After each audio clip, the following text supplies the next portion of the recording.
Good afternoon, good morning, good evening, wherever you are. Welcome to a Monday Live Lunch and Learn. And this week, I'm going to be talking about the Wellbeing Curve. Now, I've touched on it a little bit before in one of my previous talks about authenticity, Burnout syndrome. But today, I'm going to dive a little bit deeper. I'm going to start off by sharing a little bit of a story. I want you to imagine that you walk into the office of a high-functioning team and you see everybody's just hard at work. It looks like they're all working and it's normal. There's a good energy and everything going on. But because you're just looking very holistically, you miss the fact that you've got people who are drinking so much coffee because they just don't have time to eat. And there's people who are just exhausted because they're not getting enough sleep. And when we don't look deeper into these things, we miss some key criteria that may lead people to burning out. And there's some key signs. So let's say that you're looking at the team and all goes well. But when you look in your laptop, you open it up, there's an email from one of your leaders, your team members. And he says he's resigning immediately. He can't handle this anymore. This is when you start to wonder, but what am I missing? How come I've got my high-functioning people who are resigning and I wasn't even expecting, I didn't notice this. Now, what can often happen is, unbeknownst to you, there's a toxic culture that can spread so easily through organizations. And within this toxic culture, there's some unwritten rules, sort of always needing to be available to answer your emails, always being available to answer the phone call, even if it's at home or on weekends and on holidays. These are unspoken rules, but they are very loud. When you have people who are, here's two key things. Let me jump to this. There's two key pointers of 8. I'm going to talk about some, going to talk about them just now, that lead people to burning out and quietly quitting. And that is not eating a proper balanced diet and not getting enough sleep. And the term for these people, as I've just mentioned, is quiet quitters. Now, I'm going to be talking about that and the Wellbeing Curve now. And if I haven't met you before, my name's Tim Wagner. I'm an international speaker and a high performance coach. I work with high functioning teams and leaders to help them break outside of the silent cycle of stress that it's so easy to find ourselves in. Now, I know all about this because back in 2018, when I worked in the corporate world, I was one of these quiet quitters. It was after working for many months in a high-profile position. No, it wasn't months, it was years. I began to find that when I woke in the morning, my body was just heavy and my brain was shrouded in fog. I remember praying for another hour of sleep, but knowing I had to get up. It felt like I was this battery, just slowly draining of life. I had no energy. I was more than tired and way more than exhausted. Now, we know this typically as burnout, but I've come to learn a few other things over the years of working with high-functioning teams and leaders and doing a lot of research myself. I'm going to share this with you now. And perhaps you even recognize some of this in yourself or your team at the office or at work or in communities or in your family. While I was doing my research, I came across an article by Professor Kibler from Harvard, where he described a state of emotional exhaustion where high performers appear fine on the outside, but are internally disengaging. Now, this is where it becomes scary. Because what Kibler calls this state is brownout. Now, brownout is not easy to identify in high performers. But here's the very, very strong warning to you. If you don't identify them, if you don't notice those people exhausted who are not eating, they will quietly quit. But before that, it's toxic. It is contagious and extremely negative space for any of your team members to be in. And what happens in that environment is, you've perhaps seen this already, how negativity can spread so easily through a department. So when you realize that there's something which is going on and people are quitting unexpectedly and the performance is there, but you're finding that people are disengaged and negative, we need to have a look at what can be done. Now, I've created a 7-stage framework. I'll share it with you shortly. That'll take people from this state of burnout, brownout, back to well-being. And well-being is the ability to do stuff and see good and bad in all things. You see, anybody sitting in a state of brownout does not have the ability to see good. They can't even see neutral. They can only see bad. This makes it a very, very toxic environment. The good news is that well-being is also toxic.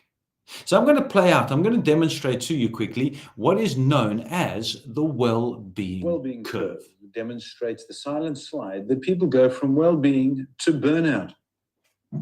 In business, we understand that stress is a part of life. But when you're remaining in a stress state for long periods of time, this can result in anxiety.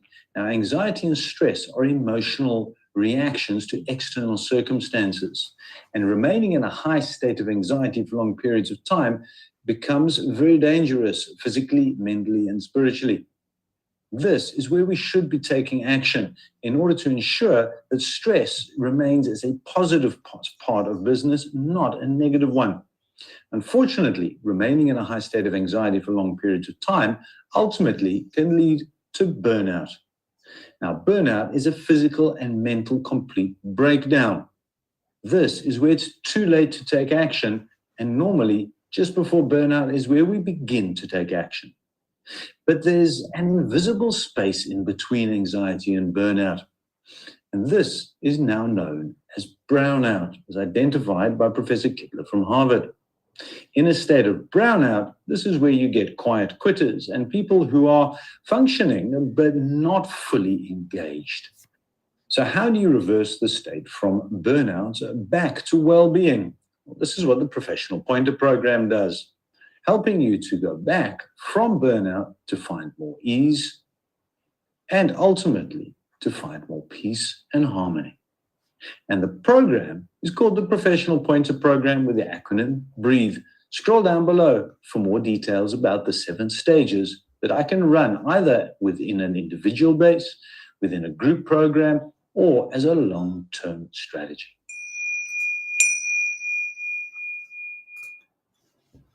So that slide back can take 2 to 6 months, depending on the individuals, but the program is what which I'll speak about just now. Now, I mentioned earlier on that there's 8 key signs for identifying people who are heading towards burnout and maybe sitting in the state of brownout. Now, noting that you can sit in a state of brownout for years. I was potentially in that state for many, many months, maybe even more than a year before I was able to acknowledge and realize something was dramatically wrong, which resulted in me quitting. So here's 8 points that you may want to take note of to go back and have a look at, has this become like an unwritten culture in your organization? 2 of them I mentioned already. The first is skipping meals. When you're not having a meal and people just grab their cup of coffee because it's just so much easier and keep drinking coffee, that is a devastating part. That's point number 1. The second is when you're not having a poorly balanced diet. One of my clients is an IT company and the people are on the road all the time.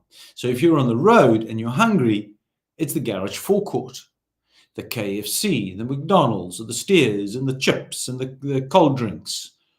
Very, very bad. Any processed foods, devastating. Once off, you feel fine. But long term, extremely bad. When you're working through the day without a break, that's why it's so important to have that scheduled lunch break. So you're away from your work and you're not having your food in front of your laptop. You need those breaks. Minimum. It depends on who you speak to. Every half an hour, they say take 5 minutes. I find that very unrealistic. Work something that works for you. I have a rule: 2 meetings, I work online, 2 meetings, a break, I walk away, I go into the garden, I work from home. Find out what works for you, but take those breaks. Another one, number 4, is arriving home late from work. consistently. Once, okay, we get it, life happens. But consistently arriving home late from work, where now you're sacrificing your family time for work, whereas most of us are at work for our family. So it's that balance. There isn't, I believe, a balance in work and home. There's a balance of life. They're one and the same. Number 5 is having difficulty sleeping. You've got that conscious mind, the ego mind or monkey mind, chat, telling you stories all the time. You can't relax. When you're lying down, you're there and you're meant to be there for 8 hours, but you're not sleeping. Number 6, when you change personal family plans regularly because of work. Again, you're sacrificing your family time for work, so your priority is completely out of balance. Now, this you can identify in people when you're at a braai or a social occasion and they can't interact freely. They seem like there's something off. Their energy's bad. They're always on the outside or sitting on their own. Anything about business, they're there and they're talking, but anything about other things apart from business, they can't connect because their mind is permanently in the office. That was me for many, many years. The 7th, feeling frustrated by technology. Yes, most of us. But here's a bit different. Something goes wrong with the computer. It happens. It just builds your anxiety and your stress, and your frustrations increase unreasonably. And then number 8, sleeping less than 5 hours a night. That used to be me. 4 hours a night. I said, if I get 4 hours, I can function. Bullshit. I call it out. My term I used to say to people was, I'll sleep when I'm dead. You know what? Almost killed me. So here's the questions that you can start asking about your corporate culture. What is the norm? What is the expectation of the team? Is there an expectation that they must be available at all hours? That even if they're at home, there's emails, there's WhatsApps or messages coming, you want your emails on your phone? No. There has to be an off cut. There has to be a switch. What is normal? Eating at the workstation so that you're not having a break away from your workstation or your laptop, the work. What about not peeing? That used to be a big one for me. I didn't realize. I go, no, I don't have time to go to the toilet. Ooh, damage. What about the expectation that what doesn't get done at the office gets taken home and gets worked on at home after hours? What about the executives or the boss demanding that emails and messages are read at all times? You've got to always be available for your clients. 24/7 is the client. They pay the bills. Damaging. What about working on holidays and weekends as well? These things are key toxic cultures that can be bred into the company without being unwritten. So they are unspoken but loud. These lead to emotional exhaustion. And since COVID, what I call BC, before COVID, before the pandemic, before that, it's increased 9 to 15%, according to healthcare research, people who are doing this. And the result is that you notice it in the quiet quitters. So the state of brownout, what I've come to call authenticity brownout syndrome, or ABS for short, is toxic and contagious. It may seem that the brownout and ABS is personal, but it affects leaders. It affects teams. You shut down innovation. You fail to nurture talent. You can't see positivity. You show disengagement and you demoralize. You bring down an entire team. You're operating in protective mode. You're trying to focus on your survival, fear, fight, flight. There's a lot of research that is done on the dangers of being in that state. Now, my professional pointed program, which I run either in small groups, I've mentioned already, or over individually or privately as well, over a minimum of a 6-month, sometimes a 12-month program, begins with having the need to look after self. It's about your breath work is the first. It's the primary starting point is over your own health first, your own mind first. You cannot authentically lead people if you are lost, stuck, frustrated, angry, don't know who you are. That's what the journey of my program is. If there's interest, you reach out to me. So I've got an invitation to business leaders. You have a choice right now. You can either ignore this and then face the huge cost to replace quiet quitters, as well as the massive lost productivity, months and months of lost productivity. Or you can identify those people sitting in your office who are sitting in this state of brownout.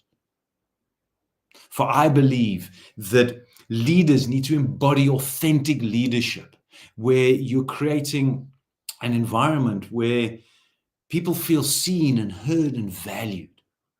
And I believe that healing begins through growth sparked by genuine inspiration. So here's my call out to you. Are you ready to join me on my mission as I go into workplaces to create cultures where people don't just survive because they're at work, but they actually become transformed by it? And it can be done. So let's connect. If this interests you, click down below.